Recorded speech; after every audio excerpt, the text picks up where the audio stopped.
여기 한 외국인 투자 분석가가 있습니다.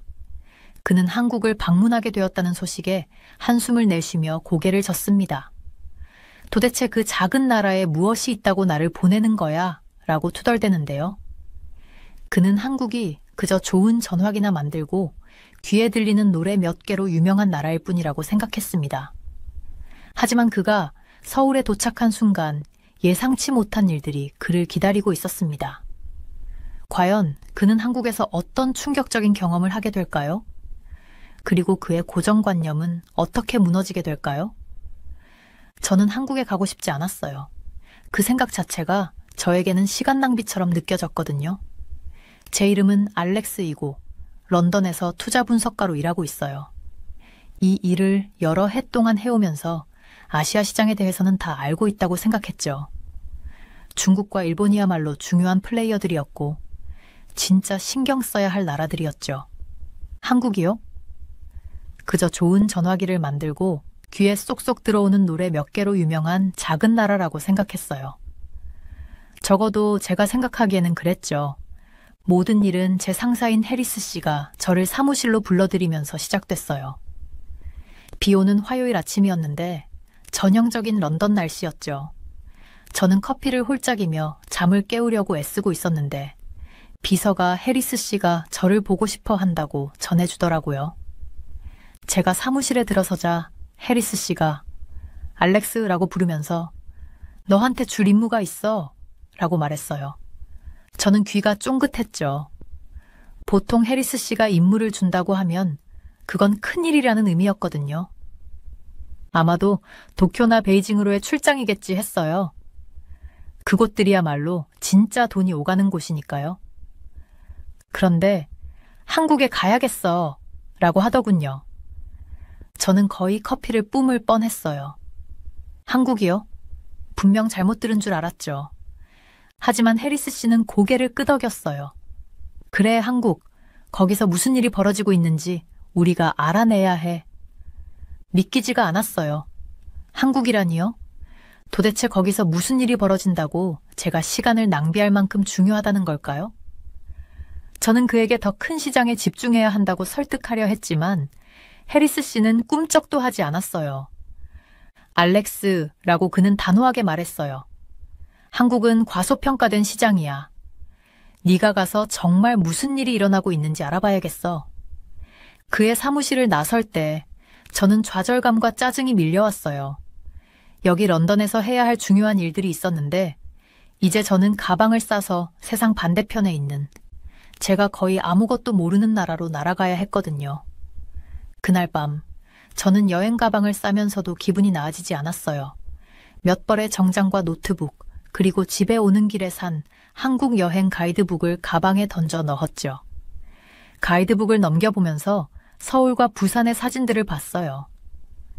모든 것이 너무 낯설게만 느껴졌어요. 일본의 세련된 현대도시나 중국의 번화한 대도시와는 달리 말이죠. 친구 톰에게 전화를 걸어 불평했어요. 믿을 수 있겠어.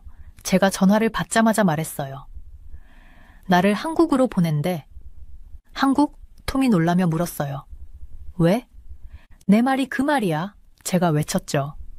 도대체 무슨 소용이 있어? 그 나라가 세계 경제에서 중요한 역할을 하는 것도 아니잖아. 톰은 저를 달래려고 했어요. 야, 적어도 음식은 맛있대잖아. 그리고 케이팝 스타들도 볼 수 있을지 모르지. 하지만 그 말은 저를 더 우울하게 만들었어요. 저는 휴가를 가는 게 아니었으니까요. 이건 진지한 출장이어야 했어요. 대중문화로 유명한 나라에서 어떻게 진지한 업무를 할 수 있을까요? 출발 전날 밤, 저는 잠을 이루지 못했어요. 런던에 두고 가는 모든 일들이 머릿속을 맴돌았거든요. 만나기로 했던 중요한 고객들과 작성해야 할 보고서들이 생각났어요. 이제 그 모든 것들이 미뤄져야 한다니. 도대체 왜요? 아마 제가 이미 알고 있는 것들 외에는 아무것도 배울 수 없을 나라로의 여행 때문에 말이죠. 어둠 속에서 누워 한국에 대해 아는 것을 떠올리려 애썼어요. 좋은 전자제품을 만든다는 것은 사실이었죠. 삼성과 LG는 큰 이름이니까요. 그리고 자동차로는 현대가 있었죠. 하지만 그 외에는요, 머릿속이 새하얘졌어요. 정말 부끄러운 일이었죠. 아시아 시장에 대해 전문가라고 자부하는 제가 막 방문하려는 나라에 대해 아는 게 거의 없다니요. 아침이 너무 빨리 찾아왔어요. 침대에서 억지로 몸을 일으켰을 때 여전히 몸이 찌뿌드드하고 기분이 좋지 않았어요. 히드로 공항으로 가는 택시 안에서 저는 창밖을 보며 익숙한 런던 거리를 바라봤어요. 서울에서는 어떤 풍경을 보게 될지 궁금했죠. 완전히 낯설게 느껴질까요? 아니면 그저 도쿄의 작고 덜 인상적인 버전일까요? 비행기 체크인을 하면서 저는 서울로 여행 가는 것에 들뜬 몇몇 10대들이 K-팝 콘서트와 명동 쇼핑에 대해 떠드는 것을 들었어요. 저는 눈살을 찌푸렸죠. 그건 제가 보게 될 한국이 아니었어요. 저는 진지한 업무를 위해 가는 거지 놀이를 위해 가는 게 아니었거든요. 탑승구에서 비행기를 기다리면서 여러 가지 감정이 교차했어요. 여전히 가장 강한 감정은 좌절감이었어요. 이 출장을 가고 싶지 않았고 왜 가야 하는지도 이해되지 않았어요. 하지만 그 아래에는 아주 작은 호기심이 피어오르기도 했어요. 만약 해리스 씨가 맞다면, 만약 제가 알지 못했던 무언가가 한국에서 일어나고 있다면, 탑승을 알리는 방송이 나올 때 저는 깊이 숨을 들이쉬었어요. 좋아하든 말든 저는 한국에 가게 되었어요. 큰 기대는 하지 않았지만 누가 알겠어요? 어쩌면 이번 여행이 저를 놀라게 할지도요. 비행기가 인천국제공항에 착륙하자 저는 시차 적응이 덜 된 상태에서 아직 남아있는 의심이 느껴졌어요. 비행은 길었고 저는 피곤했죠. 하지만 비행기에서 내리자마자 예상치 못한 일이 벌어졌어요. 공항은 제가 상상했던 것과 완전히 달랐습니다. 우선 공항은 정말 거대했어요. 정말로 엄청나게 컸어요. 천장이 너무 높아서 고개를 들어야만 보일 정도였죠. 그리고 모든 것이 너무나도 깨끗했어요. 바닥은 마치 몇 분 전 막 광을 낸 것처럼 반짝이고 있었어요. 여러 공항을 가봤지만 여기는 확실히 달랐어요. 터미널을 걸어가면서 저는 얼마나 조용한지 눈치챘어요. 보통 공항은 사람들로 북적이고 스피커에서 울려 퍼지는 안내방송으로 시끄럽죠. 하지만 여기서는 모든 것이 차분하고 정돈되어 보였어요.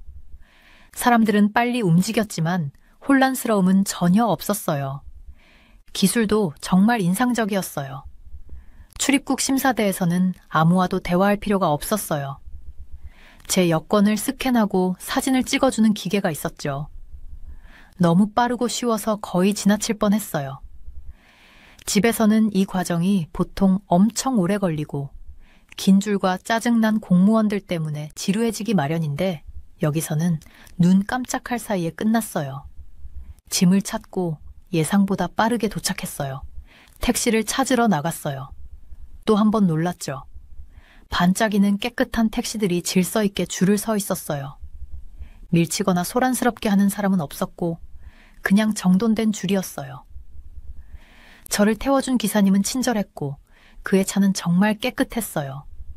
심지어 물 한 병도 주셨어요. 서울로 들어가면서 저는 창밖에서 눈을 뗄 수가 없었어요. 도시는 제가 예상했던 것과 전혀 달랐어요. 저는 도쿄나 상하이보다 작고 덜 발전한 도시를 상상했는데 서울은 그 자체로 독특한 곳이었어요. 처음으로 저를 놀라게 한 건 도시가 얼마나 녹색으로 가득한지였어요. 많은 거리에는 나무들이 줄지어 있었고 멀리에는 산이 보였어요. 제가 생각했던 것처럼 전부 콘크리트와 철강만 있는 게 아니었어요. 그렇다고 고층 빌딩이 없다는 건 아니었어요.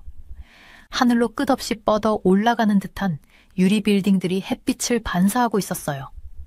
그중 일부는 정말 독특한 디자인을 가지고 있었는데 비틀린 형태나 특이한 패턴들이 그 빌딩들을 돋보이게 만들었어요. 하지만 진짜 제 시선을 사로잡은 건 고대와 현대가 나란히 공존하는 모습이었어요. 유리와 철강으로 이루어진 초현대적인 건물을 지나치면 바로 옆에는 고대처럼 보이는 사원이나 궁전이 있었죠. 마치 한 블록마다 다른 시간대로 걸어 들어가는 것 같았어요. 교통량은 많았지만 생각보다 부드럽게 움직였어요. 많은 사람들이 대중교통을 이용하는 걸 눈치챘어요. 세련되고 현대적인 버스와 광범위한 지하철 시스템이었어요. 기사님은 사람들이 운전보다 이걸 선호한다고 설명해줬어요. 그만큼 효율적이니까요. 호텔에 가까워질수록 정말 놀라운 광경이 눈에 들어왔어요. 도심 한가운데에 시내가 흐르고 있었어요. 기사님이 설명해 주셨는데 그곳은 청계천이라고 불리며 한때 고속도로 아래에 묻혀 있었대요. 그런데 그걸 드러내서 아름다운 공공장소로 만들었대요. 사람들이 강둑을 따라 걷고 벤치에 앉아 있고 심지어 물에 발을 담그고 있었어요. 이렇게 평화로운 광경이 이렇게 바쁜 도심 한가운데에 있다는 게 믿기지 않았어요. 제가 묵을 호텔은 강남이라는 지역에 있었어요. 강남 스타일이라는 노래를 들어보셨다면 바로 그곳이에요. 저는 이곳이 화려하고 과장된 곳일 거라고 예상했는데 실제로는 꽤 세련된 곳이었어요. 고급 상점과 식당들이 있었지만 모든 게 세련되고 현대적이었어요. 호텔 자체도 인상적이었어요. 로비는 넓었고 아름다운 샹들리에가 천장에 매달려 있었어요.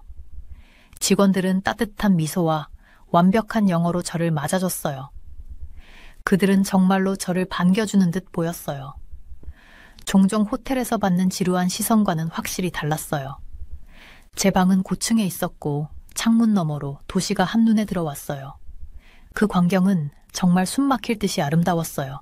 해가 지고 있었고 도시가 하나둘 불을 밝히기 시작했어요. 마치 반짝이는 별들의 바다 같았어요. 짐을 풀면서 저는 조금 어리석게 느껴졌어요. 저는 이곳이 이류 도시일 거라고 예상하고 왔지만 지금까지 본 모든 것이 세계적 수준이었어요. 효율성, 정결함, 옛것과 새로운 것의 조화, 이 모든 것이 인상 깊었어요. 침대에 앉아 저는 설레면서도 조금은 압도된 느낌을 받았어요. 서울, 그리고 한국에는 제가 몰랐던 것이 분명히 더 많았어요. 며칠 동안 예정된 회의들에 대해 생각해봤어요. 갑자기 그 회의들이 기대되기 시작했어요. 이곳에 대해 더 알고 싶어졌거든요. 저를 이미 많이 놀라게 한 이곳에 대해 더 배우고 싶어졌어요. 그날 밤 잠이 들면서 제 머릿속에는 수많은 질문들이 맴돌았어요. 이곳에서 또 어떤 것들을 발견하게 될까요? 한국에 대한 제 다른 가정들도 잘못된 것일까요? 이 여행을 수락한 이후 처음으로 진정한 호기심이 생기기 시작했어요. 내일은 이 도시를 제대로 탐험하기 시작해야겠다고 결심했어요.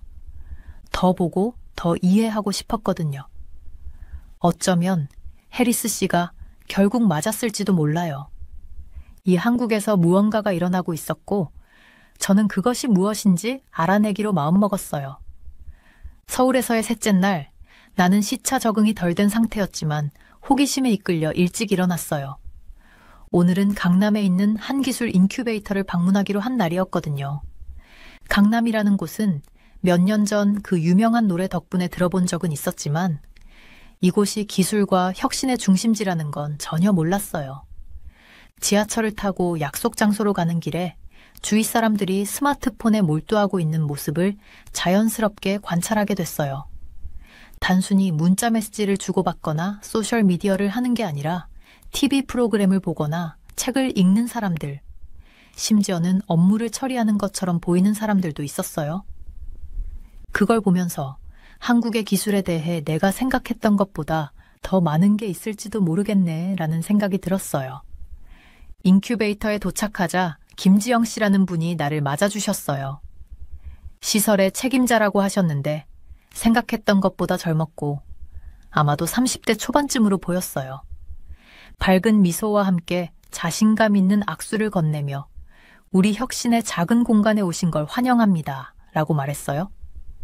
그러고 나서 안으로 안내해 주셨어요. 문을 들어서자마자 마치 다른 세상에 온 듯한 느낌이 들었어요.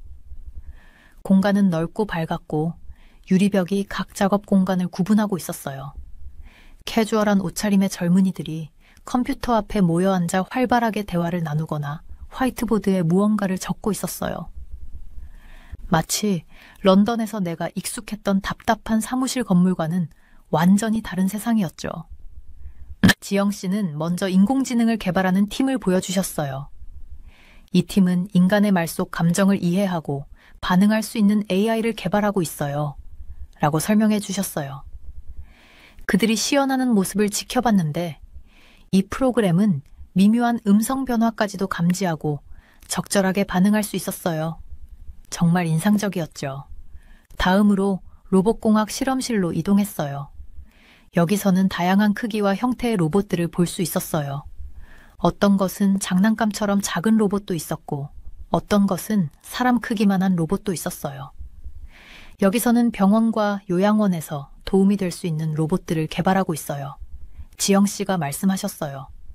로봇이 컵을 조심스럽게 집어들고 의자에 앉아있는 사람에게 가져다주는 모습을 보고는 놀라움을 금할 수 없었어요.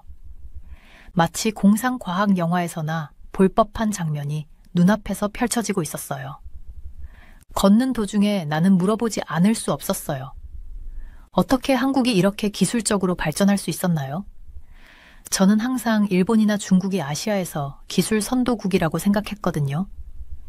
지영 씨는 미소를 지으며 답했어요. 많은 분들이 그렇게 생각하세요. 하지만 한국은 수십 년 동안 기술에 많은 투자를 해왔답니다. 우리 정부는 연구 개발에 많은 자금을 투입하고 있어요. 게다가 교육과 혁신을 중시하는 문화도 큰 역할을 했죠. 그녀는 한국이 어떻게 기술을 위한 생태계를 구축했는지 설명해 주셨어요. 학교에서부터 대학, 기업에 이르기까지 모두가 함께 기술 발전을 위해 협력하고 있다고 했어요. 우리는 단지 새로운 기술을 사용하는 것에 그치지 않아요. 지영 씨는 말했어요. 우리는 기술을 창조하고 싶어 하죠. 바이오테크 실험실에 들렀을 때는 흰 가운을 입은 과학자들이 현미경을 들여다보며 복잡해 보이는 기계들과 함께 연구하고 있었어요. 이 팀은 맞춤형 의약품을 연구하고 있어요. 지영 씨가 설명했어요.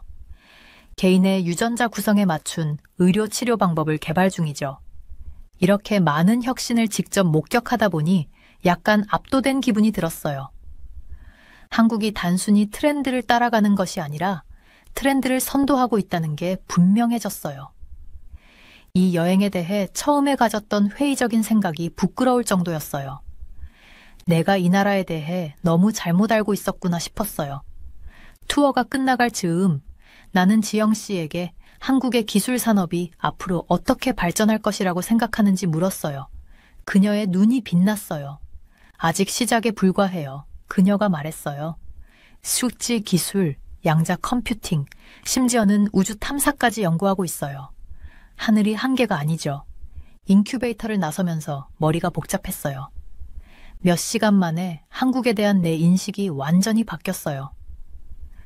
여기는 단순히 따라잡기만 하는 나라가 아니라 앞서 나아가는 나라였어요. 그리고 이런 나라에서 나를 기다리고 있을 또 다른 놀라움들이 무엇일지 궁금해졌어요. 강남의 번화한 거리로 다시 나서면서 새로운 흥분감이 느껴졌어요. 더 배우고 싶고 더 보고 싶었어요. 한국은 숨겨진 보물로 가득한 나라 같았어요. 그리고 나는 이제 막 그것들을 발견하기 시작한 것 같았어요. 이른 아침에 일어나서 기대와 호기심이 뒤섞인 기분이었어요. 오늘은 한국의 유명한 조선소 중 하나를 방문하기 위해 부산으로 향하는 날이었거든요. 기차가 시골을 빠르게 달리며 분주한 도시에서 푸른 초원으로 변해가는 풍경을 바라봤어요. 부산에 도착했을 때 제일 먼저 느낀 건 짠내 나는 바다 공기였어요. 이 항구 도시는 서울과는 다른 느낌이었어요. 더 여유로우면서도 여전히 활기차게 느껴졌어요. 택시를 타고 조선소로 향하는 길에 점점 가까워질수록 멀리서 거대한 크레인이 보이기 시작했어요. 입구에서 20년 넘게 이곳에서 일해온 이민호 엔지니어를 만났어요. 그는 따뜻한 미소와 함께 힘찬 악수로 저를 맞이했어요. 세계에서 가장 큰 배를 만드는 곳을 볼 준비됐나요? 라며 물었어요. 저는 고개를 끄덕이며 견학을 시작할 준비가 됐다고 했죠. 조선소에 들어서자마자 그 규모에 압도당했어요. 마치 작은 도시 같았어요.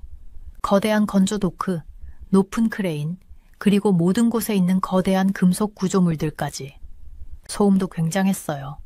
금속이 부딪히는 소리, 기계가 돌아가는 소리, 그리고 일하는 사람들의 외침이 어우러져 마치 산업의 교향곡을 연주하는 듯했죠.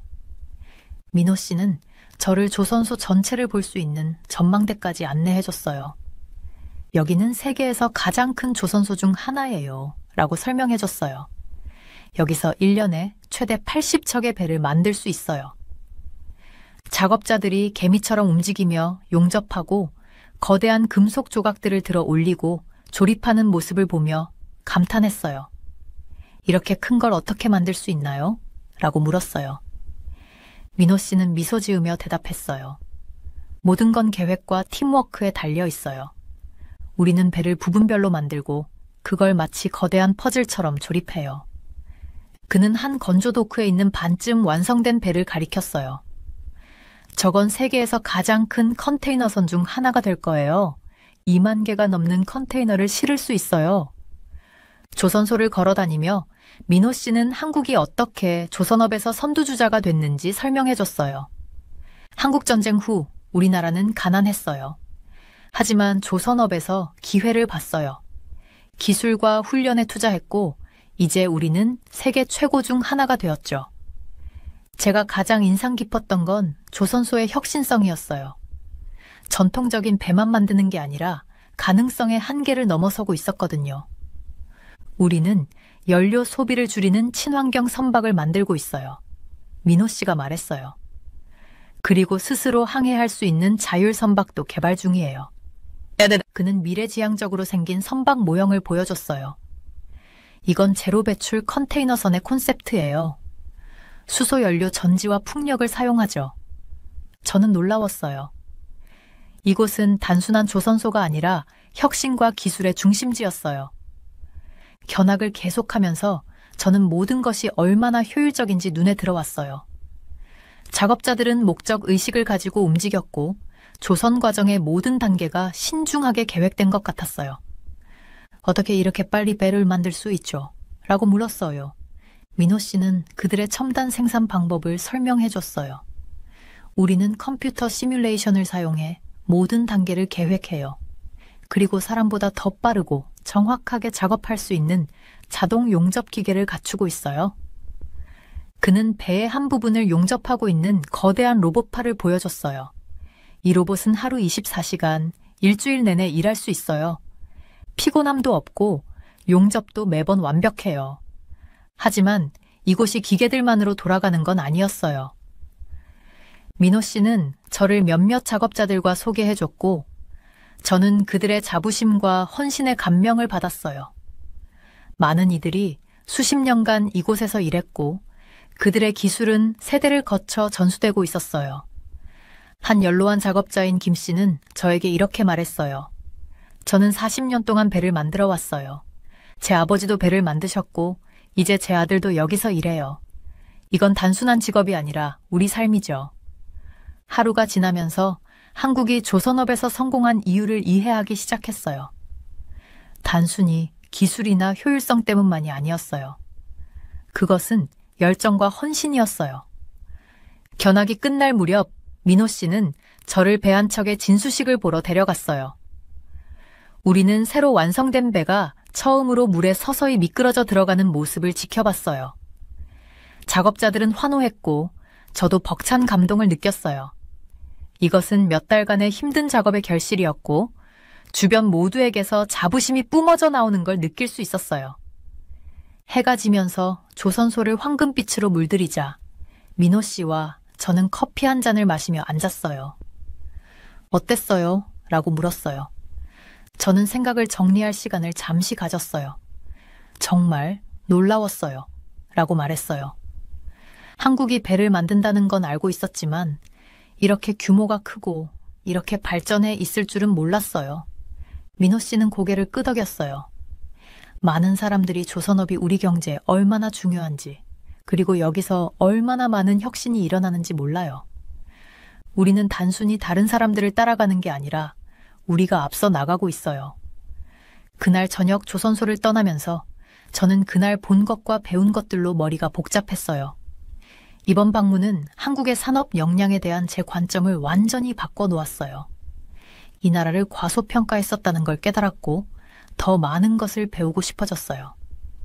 서울로 돌아오는 기차 안에서 저는 조선소 생각을 멈출 수 없었어요.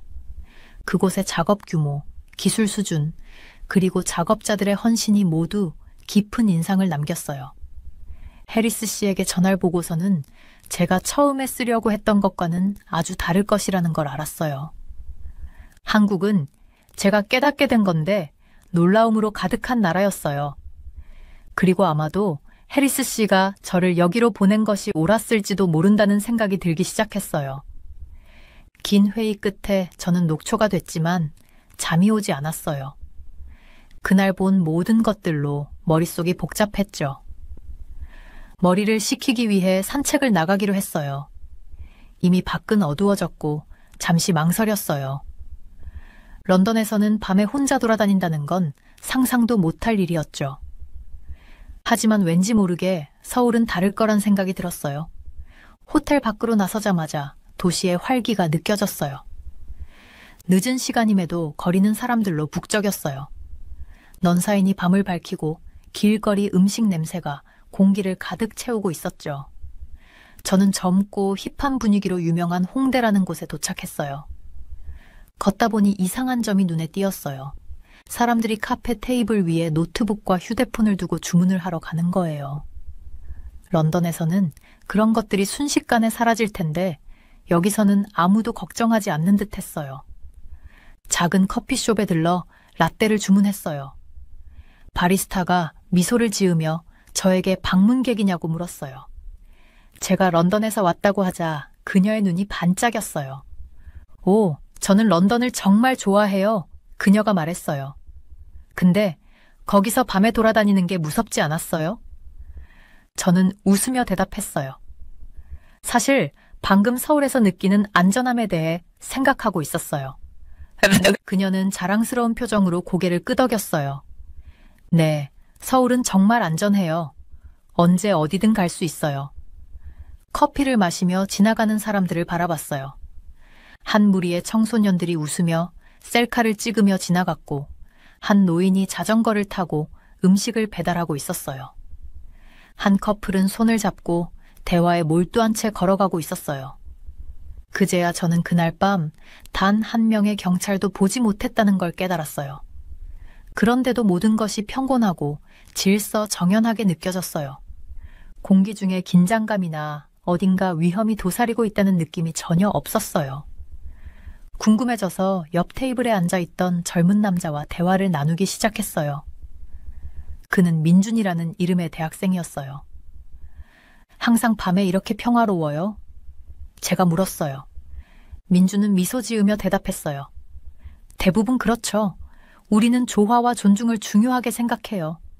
그게 우리 문화의 일부예요. 그는 한국 사회가 공동체와 타인에 대한 배려를 중시한다고 설명했어요. 어릴 때부터 우리 행동이 주변 사람들에게 어떤 영향을 미치는지 생각하도록 교육받아요. 라고 말했죠. 대화를 나누는 동안 민준이 비싼 노트북을 여러 번 테이블 위에 그냥 두고 갔다는 걸 눈치챘어요. 그에게 이 점을 말하자 그는 놀란 표정을 지었어요. 아, 그건 여기서 평범한 일이에요. 그가 말했어요. 저는 물건이 도난당할까봐 걱정해 본 적이 없어요. 이건 제가 다른 대도시에서 겪은 경험과는 완전히 달랐어요. 런던, 뉴욕, 파리에서는 항상 경계를 늦추지 말아야 했어요. 하지만 여기 서울에서는 사람들 간의 신뢰가 당연한 것처럼 보였어요. 밤이 깊어가면서 저는 계속해서 도시를 걸어 다녔어요. 놀이터를 지날 때 아이들이 여전히 놀고 있었고 부모들은 그 옆에서 대화를 나누고 있었어요. 공원에서는 사람들이 운동하고 조깅을 하고 요가를 하고 있었어요. 자정이 가까워지고 있었는데도 말이죠.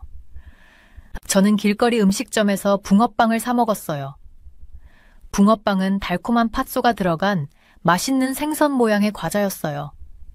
상냥한 얼굴의 나이든 여성 노점상이 제가 방문객이라는 것을 알자 무료로 하나 더 주셨어요. 한국에 오신 걸 환영해요. 그녀가 따뜻하게 말했어요. 여기서 편안하게 지내길 바랄게요. 그리고 이상하게도 저는 편안함을 느꼈어요. 비록 언어도 통하지 않는 낯선 도시였지만 안전하고 환영받는 기분이었어요. 새벽녘 호텔로 돌아가는 길에 저는 그날 겪은 일들을 곰곰이 생각해 봤어요. 이 안전함과 공동체 의식은 정말 특별했어요. 단지 낮은 범죄율이나 효율적인 치안 때문만이 아니었어요. 한국 문화의 근본적인 부분이었고 모든 상호작용에 영향을 미치는 공유된 가치였어요. 이건 대한민국을 특별하게 만드는 요소라는 걸 깨달았어요. 단순히 경제나 기술 때문만이 아니었어요. 사람들 사이의 신뢰와 연결을 바탕으로 한 사회를 만드는 것이었어요. 호텔방에서 서울의 스카이라인을 바라보며 여전히 깨어있고 활기로 가득 찬 도시를 바라보았어요. 하지만 이제는 다르게 보였어요. 반짝이는 고층 빌딩과 첨단 기술 그 너머에 사람들의 삶을 더 나아지게 만드는 신뢰와 공동체 의식이라는 더 가치 있는 무언가가 있었어요. 마침내 잠에 들면서 해리스 씨에게 전할 보고서가 예상과는 매우 다를 것이라는 걸 알았어요. 대한민국은 단순히 경제 수치나 기술 발전에 관한 이야기가 아니었어요. 사람들이 번영할 수 있는 안전함과 신뢰가 당연한 사회를 만드는 것이었어요. 이번 밤 산책은 제가 전혀 예상치 못한 한국의 한 면모를 보여줬어요. 그리고 저는 궁금해졌어요. 제가 놓치고 있던 다른 것들은 무엇일까? 이 나라가 저에게 어떤 다른 놀라움을 줄까? 다음에 무엇을 발견하게 될지 기다릴 수가 없었어요. 마이클 로빈슨의 사무실에 들어설 때만 해도 큰 기대는 없었어요. 그냥 또 한 명의 전문가와 대화를 나눠야 한다고 생각했을 뿐이었죠. 하지만 대화를 시작하자마자 이번 만남이 다른 때와는 다를 거라는 걸 바로 알 수 있었어요. 로빈슨 박사는 제가 만났던 다른 경제학자들과는 달랐어요. 어려운 용어나 거창한 말로 저를 깔보려 하지 않았고 오히려 열정이 넘치는 말투로 저를 집중하게 만들었어요. 알렉스, 그가 따뜻하게 미소 지으며 말했어요. 한국의 성공은 단순한 행운이 아니에요. 마치 오랫동안 매우 영리하게 체스를 둔 것과 같죠. 저는 한쪽 눈썹을 치켜 올리며 물었어요. 체스요? 그게 무슨 말씀이시죠? 그는 의자에 기대며 말했어요. 자, 한번 생각해 보세요. 체스에서는 미리 계획을 세워야 하잖아요. 그냥 말들을 무작위로 움직일 수 없죠. 한국은 오랫동안 아주 신중하게 수를 두어왔어요. 저는 고개를 끄덕이며 그의 말이 이해되기 시작했어요. 우선 그가 말을 이었어요. 교육에 엄청난 투자를 했어요. 사람들을 똑똑하고 능력 있게 만들었죠. 마치 졸들을 여왕으로 키운 것과 같아요. 저는 그 비유에 웃음이 나왔어요. 정말 일리가 있었죠. 그리고 로빈슨 박사는 계속해서 말했어요. 기술에 많은 돈과 노력을 쏟아부었어요. 다른 나라의 발명품을 단지 사용하기만 하는 게 아니라 그들 스스로 발명하고자 했죠. 마치 강력한 방어와 공격을 동시에 구축한 것처럼요. 강남에서 봤던 혁신적인 스타트업들이 생각났어요. 모든 것이 점점 이해되기 시작했죠. 하지만 정말 놀라운 부분은 로빈슨 박사가 몸을 앞으로 기울이며 말했어요. 한국은 어려운 시기를 겪어왔다는 거예요. 한국 전쟁으로 나라가 폐허가 되었죠. 1990년대 후반에 아시아 금융위기도 있었고요. 많은 나라들이 포기했을 거예요. 하지만 한국은 아니었어요. 그들은 어떻게 했죠? 저는 진심으로 궁금해서 물었어요. 그들은 위기를 기회로 바꿨죠. 그가 대답했어요. 전쟁 후에는 나라를 이전보다 더 잘 재건했어요. 금융위기 동안에는 경제구조를 재편해서 더 강하게 만들었죠.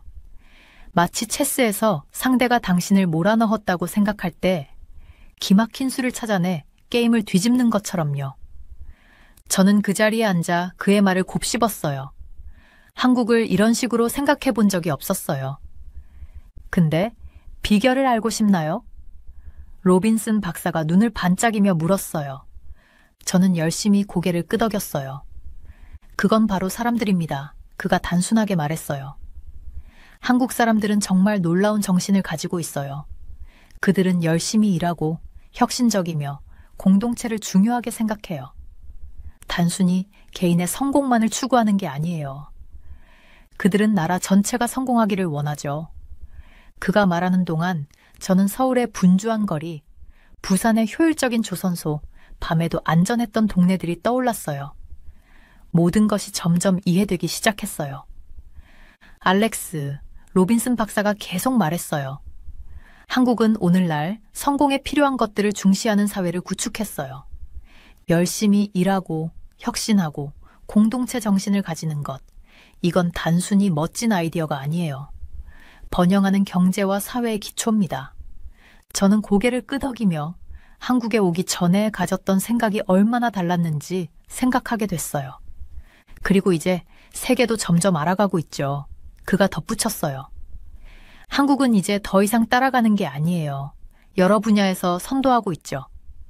대화가 계속되면서 저는 점점 더 많은 질문을 던졌어요. 로빈슨 박사는 인내심 있게 하나하나 답해 주었고, 덕분에 저는 한국을 완전히 새로운 시각으로 바라보게 되었어요. 우리는 한국이 어떻게 문화 강국이 되었는지 전 세계의 음악, 영화, TV 프로그램을 수출하는 방법에 대해 이야기했어요. 스마트폰에서 자율주행차까지 그들의 기술 발전에 대해서도 논의했죠. 그리고 그들이 어떻게 미래를 준비하고 있는지 그린 에너지와 인공지능에 대한 투자에 대해서도 깊이 있게 다뤘어요. 만남이 끝났을 때 제 머릿속은 새로운 정보와 아이디어로 가득 찼어요.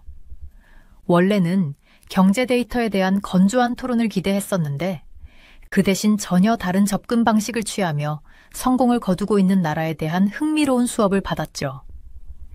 일어서면서 로빈슨 박사가 미소를 지으며 말했어요. 그래서 알렉스, 그가 말했어요. 한국에 대한 생각이 좀 달라졌나요? 저는 웃음을 참을 수 없었어요. 로빈슨 박사님, 제가 대답했어요. 이제 한국에 대하여 알던 모든 것이 완전히 뒤집힌 것 같아요. 그는 웃었어요. 그게 배움의 아름다움이죠. 그렇지 않나요?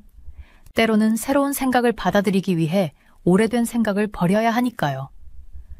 저는 그의 통찰에 감사하며 고개를 끄덕였어요. 사무실을 나서며 새로운 흥분감이 들었어요. 런던에 돌아가서 동료들에게 배운 것을 빨리 공유하고 싶었어요. 하지만 그보다 더 겸손함이 느껴졌어요. 모든 것을 알고 있다고 생각하며 한국에 왔지만 이 나라와 그 사람들이 저를 가장 좋은 방식으로 틀렸음을 증명해 주었거든요. 분주한 서울의 거리로 발걸음을 내디디면서 하나는 확실히 알 수 있었어요. 제 발견의 여정은 이제 막 시작되었어요. 여기 한국에 대한 소문으로 가득 찬 마음을 안고 서울에 도착한 외국인 여행자가 있습니다. 그녀는 한국 문화에 대해 들었던 모든 이야기들이 머릿속을 맴돌며 불안해하고 있다는데요. 복잡한 지하철, 이해할 수 없는 언어, 그리고 냉담할 것 같은 사람들. 그녀는 이 낯선 도시에서 어떻게 살아남을 수 있을지 걱정하고 있습니다. 하지만 그녀가 모르는 사실이 하나 있어요. 바로 한국의 숨겨진 면모, 그 누구도 그녀에게 말해주지 않았던 진실 말이에요. 그리고 이 진실은 그녀의 모든 생각을 뒤집어 놓을 만큼 충격적인 것이었죠. 과연 그녀는 한국에서 어떤 경험을 하게 될까요? 그리고 그 경험이 그녀의 인생을 어떻게 바꿔놓게 될까요? 제가 한국에 가게 될 줄은 정말 꿈에도 몰랐어요. 한국을 방문한다는 생각만으로도 끔찍했거든요. 저는 뉴질랜드 웰링턴에서 온 30세의 소프트웨어 엔지니어 릴리 모건이에요. 여행하고 새로운 곳을 보는 걸 좋아하지만 한국 절대 안 갔을 거예요. 제가 왜 그렇게 한국에 가기 싫었냐면 다 친구들 때문이었어요. 그 친구들이 한국에 다녀왔는데 거기서 겪은 이야기들이 전부 안 좋았거든요. 사람들은 친절하지 않다고 했고 모든 게 엄격하다고 했어요. 친구들은 한국을 공장과 사무실 건물들로 가득 찬 아름다움이나 재미는 거의 없는 곳이라고 묘사했어요. 친구들 말로는 한국 사람들은 낯선 사람에게 미소를 짓지 않는다고 했어요. 외국인을 차갑게 쳐다보는 일도 있다고 했죠. 그리고 한국에서는 모든 사람이 똑같이 행동해야 한다고 했어요. 다르거나 독특한 건 있을 수 없다고 했죠. 저는 스스로를 표현하는 걸 중요하게 생각하는 사람이라 이런 얘기는 정말 끔찍하게 들렸어요. 저는 한국을 회색빛으로 가득 찬 환영받지 못하는 곳으로 상상했어요. 제 머릿속에는 똑같이 차려입고 얼굴에 찡그린 표정을 한 채 일하러 가는 사람들로 가득한 군중이 떠올랐죠. 맛없는 음식, 지루한 거리, 그리고 길을 잃은 관광객을 도와줄 사람도 없는 그런 모습이요.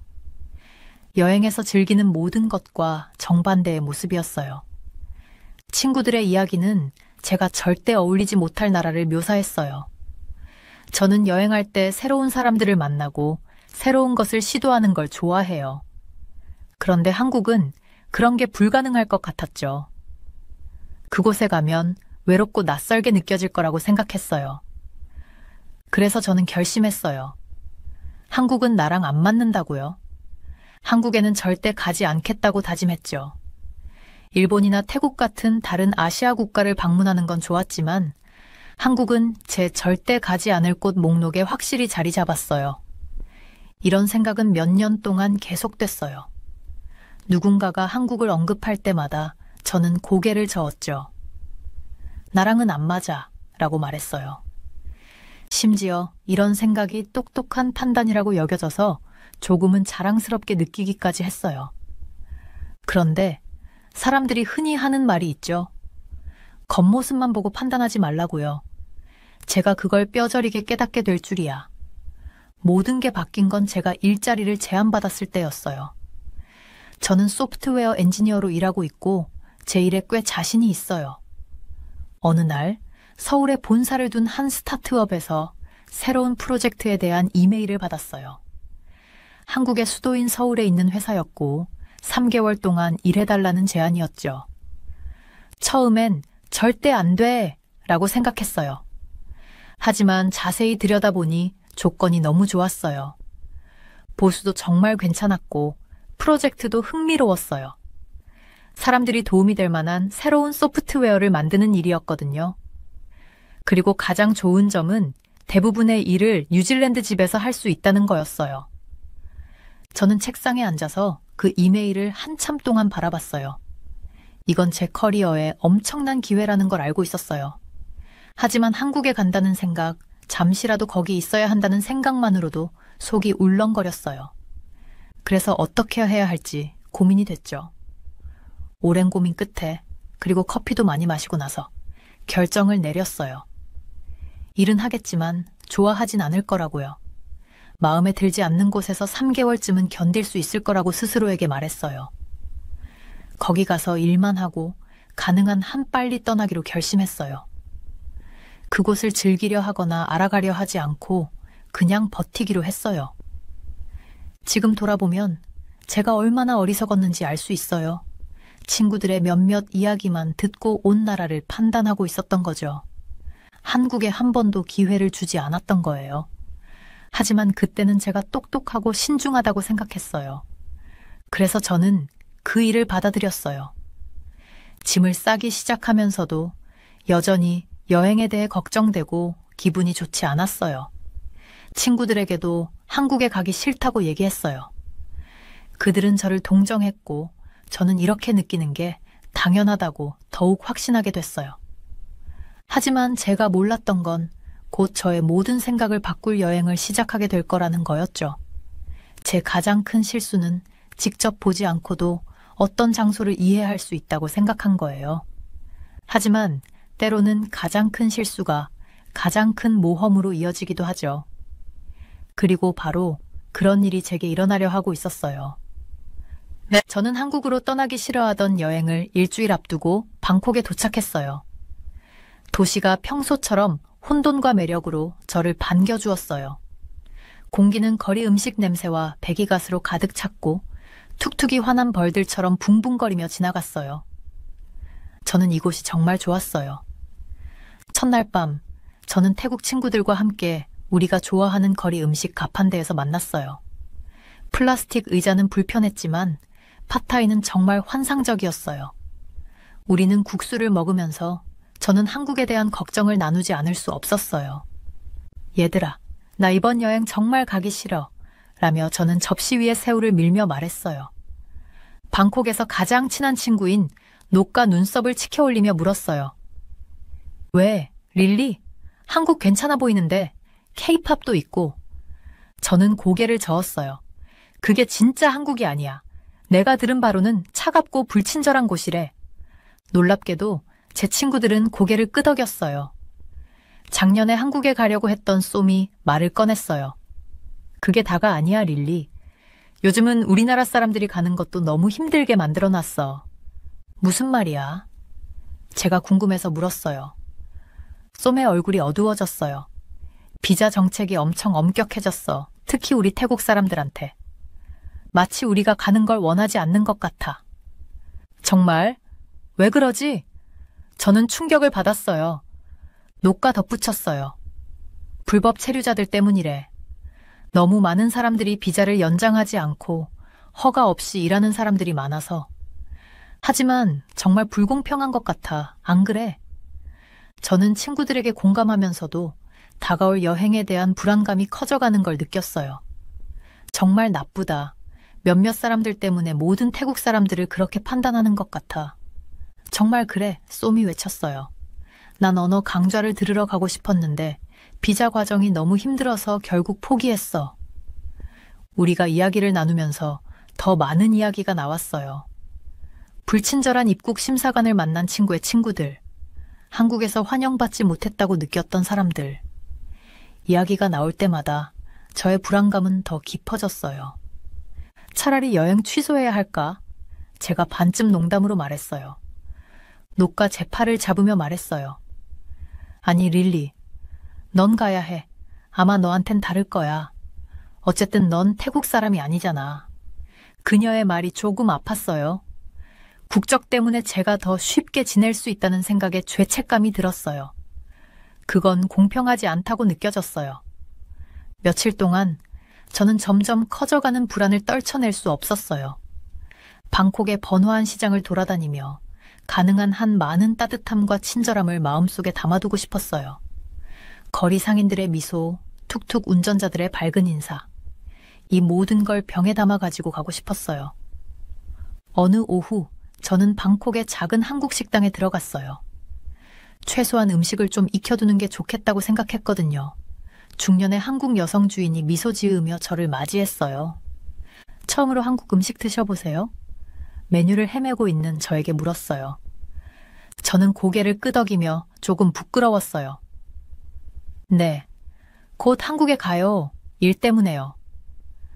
그녀의 눈이 빛났어요. 아, 그거 정말 멋지네요. 거기 정말 좋아하실 거예요. 제가 의심스러워 보였는지 그녀는 고개를 갸웃하며 물었어요. 뭔가 걱정되세요? 잠시 망설이다가 솔직하게 말하기로 했어요. 그냥 좀 좋지 않은 이야기들을 들어서요. 한국이 외국인들에게 불친절하다는 이야기요. 그녀는 제 이야기를 끝까지 듣고 나서 부드럽게 웃었어요. 그 마음 이해해요. 그녀가 말했어요. 하지만 제발 열린 마음으로 가세요. 한국도 다른 곳들처럼 도전이 있는 곳이지만 아름다운 나라이고 친절한 사람들도 많아요. 기회를 주세요. 그녀의 말이 제 마음에 남았어요. 출발일이 다가올수록 친구들에게 들은 부정적인 이야기들과 그녀의 격려 사이에서 균형을 맞추려 노력했어요. 하지만 쉽지 않았어요. 태국 친구들이 들려준 이야기들, 비자 문제, 불친절하다는 소문들, 이 모든 것들이 제 머릿속에서 맴돌았어요. 방콕에서의 마지막 밤, 저는 호스텔 옥상에서 반짝이는 도시를 바라보며 앉아 있었어요. 마음이 갈라졌어요. 이 모든 걸 취소하고 제가 편안하고 환영받는 이곳에 머물고 싶은 마음도 있었어요. 하지만 그러지 못한다는 걸 알았어요. 이미 약속을 했으니까요. 짐을 싸면서 저는 결심했어요. 한국에 가겠지만 경계를 늦추지 않을 거예요. 친절이나 따뜻함을 기대하지 않겠다고 다짐했어요. 일을 하고 떠나야겠다고요. 3개월 스스로에게 말했어요. 3개월이면 뭐든지 견딜 수 있어. 제가 몰랐던 건 한국이 저를 놀라게 할 것들이 많다는 거였어요. 제가 알고 있던 모든 것을 뒤흔들 놀라움들이요. 비행기가 인천국제공항에 착륙하자마자 심장이 쿵쾅거리기 시작했어요. 저는 깊게 숨을 들이마시며 스스로에게 다짐했죠. 고작 3개월이야, 릴리. 너라면 할 수 있어. 배낭을 어깨에 걸치고 비행기에서 내리며 미지의 세계로 한 발짝 내디뎠어요. 처음 제 눈에 들어온 건 모든 게 크고 반짝거린다는 거였어요. 공항은 정말 이전에 본 적 없는 곳이었어요. 엄청나게 크고 티 하나 없이 깨끗하며 아주 현대적이었어요. 마치 미래에 온 것 같은 기분이었죠. 세련된 셀프 체크인 키오스크, 로봇 안내원, 심지어 계단 대신 사용할 수 있는 미끄럼틀까지 있었어요. 그걸 보며 저도 모르게 미소가 지어졌어요. 입국 심사에서 고생할 거라고 마음의 준비를 하고 있었는데 놀랍게도 모든 게 순조로웠어요. 심사관은 친절하고 효율적이었어요. 여권에 도장을 찍으면서 저에게 작은 미소까지 지어주었어요. 한국에 오신 걸 환영합니다. 그는 또렷한 영어로 말했어요. 그의 친절함에 저는 깜짝 놀랐어요. 짐을 기다리는 동안 모든 게 얼마나 잘 정돈되어 있는지 눈에 들어왔어요.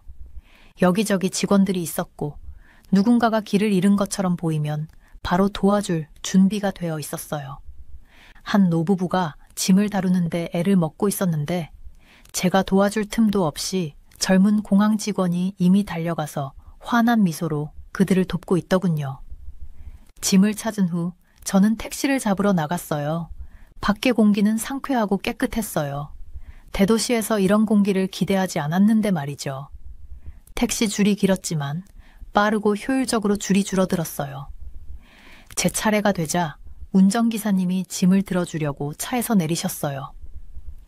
영어를 많이 하지는 못하셨지만 휴대폰의 번역 앱을 사용해 제가 어디로 가는지 물어보셨어요. 소통하려는 그의 노력에 감탄했어요. 도심으로 들어서자 창밖에서 눈을 뗄 수가 없었어요. 서울은 제가 상상했던 것과는 전혀 달랐어요. 네, 고층 빌딩과 넓은 고속도로가 있었지만 그 이상이 있었어요. 현대적인 건물들 사이에 자리 잡은 고풍스러운 사찰이 보였고 그 곡선의 지붕은 주변의 유리와 강철 구조물들과 뚜렷한 대조를 이루고 있었어요. 거리에는 나무들이 늘어서 있어서 도심 풍경에 푸른색을 더하고 있었죠. 정말로 제 눈길을 사로잡은 건 사람들이었어요. 인도에는 생기가 넘쳤어요. 날카로운 정장을 입은 직장인들, 교복을 입은 학생들, 그리고 화려한 색깔의 머리를 한 패셔너블한 젊은이들이 보였어요. 모두가 바쁘게 움직였지만 혼란 속에서도 질서가 있었어요. 사람들은 빠르게 움직였지만 아무도 밀치거나 서두르지 않았어요. 강남에 가까워질수록 제가 머물 곳이었는데 건물들은 더 높고 더 화려해졌어요. 건물 옆면에 거대한 TV 스크린들이 있었고 음악 비디오 같은 것이 재생되고 있었어요. 거리에는 세련된 카페, 고급 상점, 그리고 마치 잡지에서 바로 나온 것 같은 레스토랑들이 줄지어 있었어요. 제가 머물 아파트는 현대적인 고층 건물이었어요. 입구에서 경비원이 고개를 숙여 인사하는데 그게 왠지 저를 특별하게 만들어주는 것 같았어요. 제 방은 작지만 정말 효율적이었어요. 수납 공간이 곳곳에 내장되어 있었고 도시가 한눈에 들어오는 전망이 숨을 멎게 했어요. 조금 압도되긴 했지만 흥분된 마음으로 저는 동네를 잠깐 산책하기로 했어요. 거리는 말끔하게 정돈되어 있었어요. 어디에도 쓰레기 하나 보이지 않았어요. 작은 공원을 지나쳤는데 거기서 노인들이 야외 운동기구로 운동을 하고 있었어요. 무리의 학생들이 지나가면서 다 같이 헬로우라고 명랑하게 인사했어요. 그들의 친절함에 저는 깜짝 놀랐고 저도 모르게 미소를 지으며 손을 흔들었어요. 해가 지기 시작하자 도시는 완전히 다른 모습으로 변했어요. 넌사인이 켜지고 거리는 더욱 붐볐어요. 구운 고기와 향신료 냄새가 공기 중에 퍼지며 저의 입맛을 다시게 했어요. 저는 작은 식당에 들렀는데 주인은 영어를 하지 못했지만 몸집과 메뉴에 있는 사진들로 요리를 추천해 주셨어요. 가장 맛있는 비빔밥 한 그릇을 먹으면서 제가 얼마나 틀렸었는지 생각하지 않을 수 없었어요. 여기는 제가 예상했던 차갑고 무뚝뚝한 곳이 아니었어요. 물론 제가 익숙한 곳과는 달랐지만 활기차고 효율적이며 놀랍도록 따뜻한 곳이었어요. 아파트로 돌아가는 길에 저는 설렘과 부끄러움이 뒤섞인 감정을 느꼈어요. 앞으로 3개월 동안 어떤 일이 벌어질지 모른다는 설렘과 이곳을 기회도 주지 않고 판단했던 제 자신에 대한 부끄러움이었죠. 한국에서의 여정은 단지 일이 아니라 제 자신의 편견에 도전하고 새로운 경험에 마음을 여는 시간이 될 거라는 걸 깨달았어요. 그날 밤 도시의 부드러운 소음을 들으며 침대에 누워 저는 스스로에게 다짐했어요. 이곳에서의 매일을 열린 마음과 열린 가슴으로 맞이하겠다고요. 한국이 이미 한 번 저를 놀라게 했으니 앞으로 어떤 놀라움이 더 있을지 정말 기대가 됐어요. 기술 스타트업에서의 첫날은 정말 긴장됐어요. 사무실에 들어가는데 심장이 쿵쾅거렸어요. 사람들이 저를 안 좋아하면 어쩌지? 대화를 제대로 이해하지 못하면 어쩌지? 하지만 문을 들어서자마자 밝은 미소를 지닌 젊은 여성이 저를 맞이해줬어요. 릴리 맞죠? 저는 수진이에요. 우리 팀에 온 걸 환영해요. 그녀는 완벽한 영어로 말했어요. 안도감이 밀려왔어요.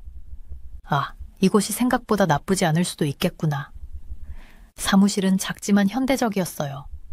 벽을 따라 세련된 책상이 늘어서 있었고 큰 창문으로는 서울의 스카이라인이 아름답게 보였어요.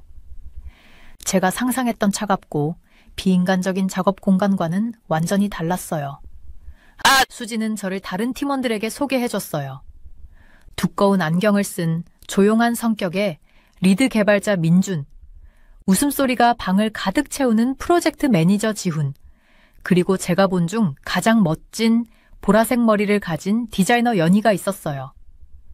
첫 회의를 위해 자리에 앉았을 때 저는 혼란스러울 준비를 했어요. 하지만 놀랍게도 제가 방에 들어오자마자 모두 영어로 말을 바꿨어요. 릴리가 잘 적응할 수 있게 하고 싶어요. 지훈이 친절한 미소를 지으며 설명했어요. 그들의 배려심에 감동했어요. 제가 기대했던 차갑고 냉담한 태도와는 완전히 달랐어요. 우리가 작업 중인 프로젝트는 정말 흥미로웠어요. 우리는 블록체인 기술을 사용해 자연재해를 예측할 수 있는 AI 시스템을 개발하고 있었어요. 최첨단 기술을 다루는 일이었고 처음엔 망설였던 저도 점점 흥미를 느끼게 됐어요. 점심시간에는 동료들이 저를 데리고 여러 가지 한국 음식을 맛보러 갔어요. 첫날에는 근처 식당에서 비빔밥을 먹었어요. 색색의 밥, 야채, 고기로 가득 찬 그릇은 맛도 훌륭했지만 보기에도 아름다웠어요.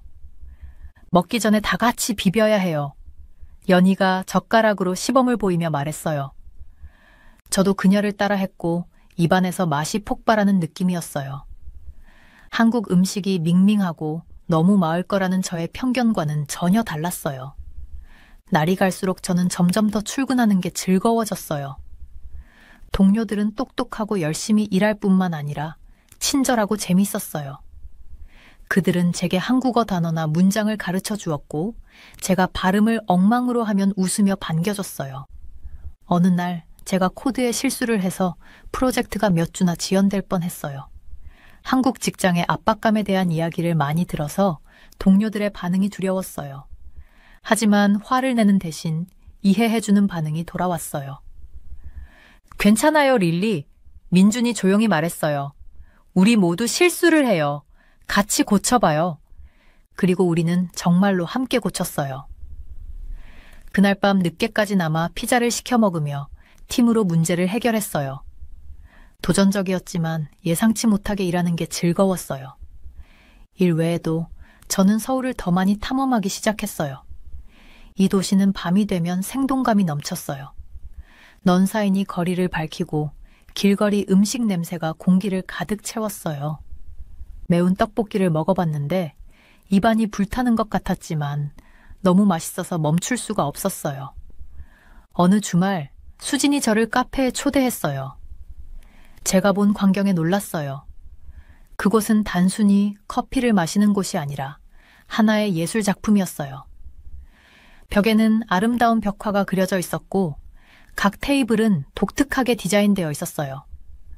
우리는 거기서 몇 시간을 보내며 맛있는 커피를 마시고 인생에 대해 이야기를 나눴어요. 이곳은 제가 가장 좋아하는 힐링 공간이에요. 수진이 말했어요. 한국 카페 문화는 아름다운 공간을 찾아서 쉬는 게 중요한 거죠. 저도 고개를 끄덕였어요. 집에서 익숙했던 서두르는 커피숍과는 완전히 달랐어요. 몇 주가 지나고 저는 무언가 변했음을 느꼈어요. 더 이상 일하러 가는 것이나 도시를 탐험하는 것이 두렵지 않았어요. 대신 매일이 기대됐어요. 오늘은 어떤 새로운 걸 배울까? 어떤 맛있는 음식을 먹을까? 한국, 특히 서울은 제가 상상했던 것과는 완전히 달랐어요. 이곳은 따뜻함과 혁신, 아름다움이 있는 곳이었어요. 제가 만난 사람들은 친절하고 환영해 주었으며 그들의 문화를 저와 나누고 싶어 했어요. 어느 날 밤, 제 아파트 발코니에서 반짝이는 도시를 바라보며 후회가 밀려왔어요. 편견 때문에 이 모든 것을 놓칠 뻔했구나. 그 순간 저는 스스로에게 다짐했어요. 앞으로는 어떤 장소나 사람을 경험해보기 전에 절대 판단하지 않겠다고. 안으로 돌아서려는 순간 저도 모르게 미소가 지어졌어요. 아직 한국에서 2달이나 남았고 이 놀라운 나라가 저에게 어떤 새로운 경험을 선사할지 기대가 됐어요. 금요일 저녁 명동은 사람들로 북적였어요. 거리는 쇼핑객과 관광객으로 가득 차 있었죠. 저는 가족들에게 줄 기념품을 사기 위해 몇 시간을 보냈어요. 가게에서 가게로 걸어다니며 마치 사람들 사이에서 헤엄치는 기분이었어요. 넌사인이 우리 머리 위에서 밝게 빛났고 길거리 음식 냄새가 공기를 가득 채웠어요. 작은 옷 가게에 들러서 유행하는 한국 스타일의 재킷을 입어봤어요. 가게는 비좁았지만 아늑했고 벽을 따라 다채로운 옷들이 걸려 있었어요. 재킷을 입어보면서 제 핸드폰을 근처 선반에 올려놨어요. 재킷이 딱 맞아서 바로 사기로 결정했죠. 구매한 것에 들떠서 가게를 나와 쇼핑을 계속했어요. 1시간 후 북적이는 거리를 찍으려고 휴대폰을 꺼내려다 핸드폰이 없다는 걸 깨달았어요. 가슴이 철렁 내려앉았어요. 주머니와 가방을 미친 듯이 뒤졌지만 핸드폰은 어디에도 없었어요. 당황스러움이 몰려왔어요. 제 핸드폰에는 모든 것이 들어 있었거든요. 연락처, 사진, 업무 이메일까지. 발걸음을 되돌려 보려 했지만 상점과 인파 속에서 제가 어디를 다녔는지 정확히 기억할 수 없었어요. 조금 전까지만 해도 신나 보였던 거리가 이제는 압도적이고 무서운 곳으로 느껴졌어요. 젊은 한국인들 몇 명에게 다가가 도움을 청해보기로 했어요. 저기요, 영어 할 줄 아세요? 라고 떨리는 목소리로 물었어요. 다행히도 그중 한 명이 영어를 할 줄 알았어요. 제 상황을 설명하자 그들은 즉시 도와주겠다고 했어요. 근처에 있는 파출소에 가보자고 제안했어요. 경찰관은 친절했지만 영어를 잘하지 못했어요. 한 명이나마 통역을 도와줬어요. 신고는 했지만 경찰관은 큰 기대를 주지 않았어요. 명동에는 잃어버린 핸드폰이 많아요. 여기는 너무 복잡한 곳이라서요. 라는 말이 통역을 통해 전해졌어요. 제 마음이 더 무거워졌어요. 파출소를 나설 때 기운이 쭉 빠진 느낌이었어요. 새로 사귄 한국 친구들이 저를 달래주려 커피를 사주겠다고 했어요. 그들의 친절함에 감동했지만 슬픔을 떨칠 수 없었어요. 감사 인사를 하고는 이국 땅에서 길을 잃은 듯한 기분으로 아파트로 돌아왔어요. 그날 밤 저는 거의 잠을 이루지 못했어요. 잃어버린 정보와 핸드폰 없이 어떻게 해야 할지 계속 생각했어요. 스스로가 너무 어리석게 느껴졌어요. 어떻게 이런 일이 생길 수 있었을까요? 다음 날 아침 이상한 소리에 잠이 깼어요. 잠시 후에야 그 소리가 아파트의 유선 전화 벨소리라는 걸 깨달았어요. 평소에 쓰지 않던 전화라서 낯설었거든요. 잠에서 덜 깬 상태로 전화를 받았어요. 여보세요? 아직 잠이 덜 깬 목소리로 말했어요. 여보세요? 릴리 모건 씨인가요? 라고 강한 억양의 목소리가 물었어요. 네, 맞아요. 갑자기 정신이 번쩍 들었어요. 저는 명동 옷가게의 김입니다. 저희가 당신의 핸드폰을 가지고 있어요. 믿을 수가 없었어요. 핸드폰이 찾아졌다는 거예요. 김 씨는 가게를 마감한 후 선반에서 핸드폰을 발견했다고 설명했어요. 그들은 핸드폰을 충전하고 긴급 연락처를 사용해 저에게 연락을 한 거였어요. 저는 서둘러 옷을 챙겨 입고 최대한 빨리 가게로 향했어요. 가게에 도착하니 가게 주인인 김 씨가 따뜻한 미소로 저를 맞아주셨어요. 그녀가 제게 핸드폰을 건네주었고 그 순간 안도감이 밀려왔어요. 정말 감사합니다. 눈에 눈물이 고인 채로 감사를 전했어요. 이게 저한테 얼마나 큰 의미인지 모르실 거예요. 김 씨는 제 손을 살며시 토닥였어요. 괜찮아요. 그녀가 말했어요. 우리 모두 실수하잖아요. 찾게 돼서 저도 기뻐요. 보답으로 돈을 드리려고 했지만 그녀는 완강히 거절했어요. 아니에요. 아니에요. 그녀가 고개를 저으며 말했어요. 이건 당연히 해야 할 일이에요. 보상은 필요 없어요. 가게를 나서며 핸드폰을 꽉 쥔 채로 김 씨의 친절함에 감동했어요. 이곳은 제가 예상했던 차갑고 냉정한 한국이 아니었어요. 이곳은 서로 도와주는 따뜻한 사람들로 가득한 곳이었어요. 예전에 들었던 불친절하고 냉담한 한국인들에 대한 이야기들이 떠올랐어요. 분명 그 이야기들은 사실의 전부를 말해주지 않았던 거죠. 제 경험은 그와 완전히 반대였어요. 명동거리를 다시 걸으면서 저는 새로운 시각으로 도시를 바라보게 되었어요. 이전에는 위압적으로 느껴졌던 군중들이 이제는 따뜻하고 환영하는 느낌이 들었어요. 여기저기서 작은 친절의 행위들이 눈에 띄었어요.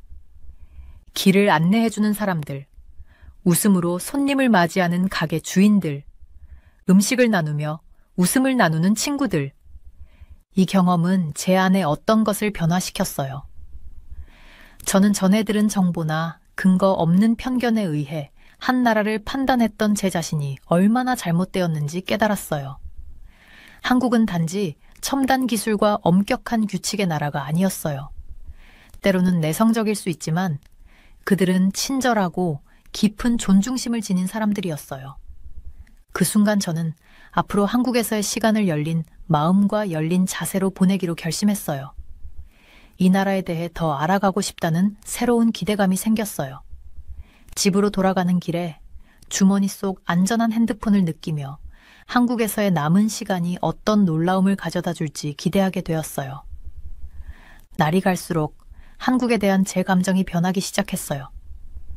매일 새로운 날과 경험을 기대하는 제 자신을 발견하게 되었죠. 마치 한국을 새롭게 보는 것 같았어요. 어느 맑은 아침, 저는 경복궁을 방문하기로 했어요. 웅장한 문을 지나며 마치 과거로 돌아간 듯한 기분이 들었어요. 곡선이 아름다운 지붕을 가진 다채로운 건물들은 제가 이전에 본 것과는 너무 달랐어요. 한복이라는 전통 한국 의상을 입은 사람들이 사진을 찍으며 돌아다니는 모습을 지켜봤어요. 그들의 밝은 옷차림이 오래된 건물들과 정말 잘 어울렸어요. 가이드가 경복궁이 1395년에 지어졌다고 설명하는 걸 들었어요. 와, 600년이 넘었구나. 그 당시의 삶이 어땠을지 상상해 보려고 했어요. 가이드는 궁궐이 역사 속에서 여러 번 파괴되고 재건되었다고 설명했어요. 그 말을 듣고 한국 사람들이 얼마나 많은 일을 겪었고 그럼에도 불구하고 강인하게 재건을 이어온 모습에 감명받았어요. 궁궐을 둘러본 후 저는 근처의 북촌 한옥마을로 산책을 갔어요. 좁은 길께는 전통 한국 가옥인 한옥들이 줄지어 있었어요. 그중 일부는 이제 카페나 작은 박물관으로 사용되고 있었어요. 작은 찻집에 들러 한국 녹차를 맛봤어요. 옛 집들을 바라보며 수년간 그곳에서 살았던 사람들을 생각하는 것이 참 평화로웠어요. 저녁에는 젊고 예술적인 분위기로 유명한 홍대에 갔어요. 거리는 활기로 가득 찼어요. 거리 공연자들이 노래하고 춤추는 모습, 젊은이들이 쇼핑하는 모습, 그리고 여기저기서 풍기는 맛있는 길거리 음식 냄새가 가득했어요. 저는 매콤한 떡볶이를 먹어봤는데 정말 맛있었어요. 거리를 걸으며 한국의 젊은이들이 얼마나 창의적이고 표현력이 풍부한지 느낄 수 있었어요. 이전에 제가 가지고 있던 엄격하고 지루한 이미지와는 완전히 달랐죠. 어느 날 밤, 제 한국인 동료들이 저를 K-드라마를 보자고 초대했어요. 처음에는 K-드라마가 그냥 단순한 사랑 이야기일 거라 생각해서 망설였지만 보다 보니 점점 빠져들게 됐어요. 이야기도 흥미로웠고 배우들의 연기도 뛰어났어요. 동료들이 제가 이해하지 못한 문화적 참고사항들을 설명해줘서 한국 사회에 대해 더 많이 배울 수 있었어요. 그들은 또 저에게 K-팝을 소개해줬어요.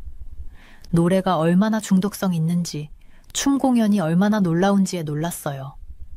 가수들과 댄서들이 공연을 위해 얼마나 많은 노력을 기울였는지 알게 되면서 K-팝이 전 세계적으로 인기가 있는 이유를 이해하게 됐어요.